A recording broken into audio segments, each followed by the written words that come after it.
At kapapasok lang po na balita, kinumpirma ng Department of Foreign Affairs na umalis sa Panatag o Scarborough Shoal ang 3 Chinese vessel doon. 5 na lang po sa 8 fishing vessel ang natitira roon, kasama na ang 2 surveillance vessel ng China at BRP Pampanga ng ating Philippine Coast Guard. Hindi pa malinaw kung may dalang taklobo o giant clams, coral at pating ang mga nakaalis na barko tulad ng mga nakita sa 8 barko noong Martes. Ayon sa DFA, malayo naman daw umalis ang mga barko at bangka roon anumang oras. Sa ngayon, sinisikap ng Pilipinas at China na resolbahin ang issue sa mapayapang paraan.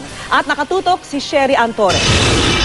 Ika-4 na araw na ngayon ng tensyon sa Panatag o Scarborough Shoal. Umalis na kagabi ang BRP Gregorio del Pilar ng Philippine Navy sa lugar. Naiwan ang BRP Pampanga ng Philippine Coast Guard.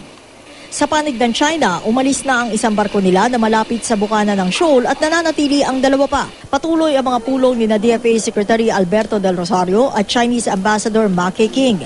Pipilitin daw iresolba ang tensyon sa payapang paraan.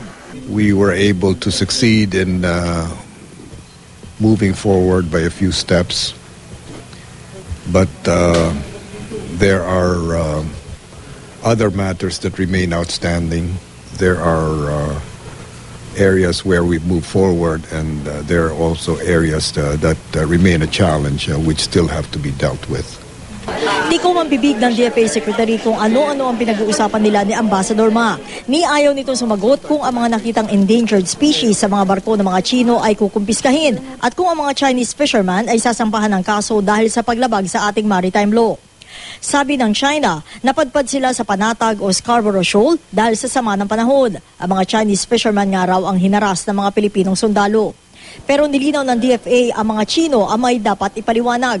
Innocent passage is allowed, but if you're caught there with a fish in accordance with the fishing code, the burden of proof is on you that that fish was not caught in that area.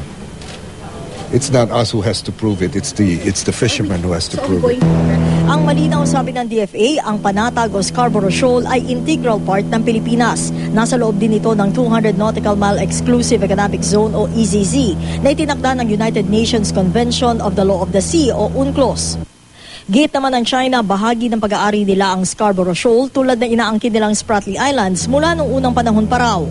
Sa ngayon, walang balak ang Pilipinas na magpadala ng dagdag na barko sa Panatag o Scarborough Shoal. Ngayong gabi, muli magpupulong ang mga opisyal ng Pilipinas at China patungkol pa rin sa pinag-aagawang isla sa Kalayaan Island Group. Sherian Torres, nakatutok, 24 oras.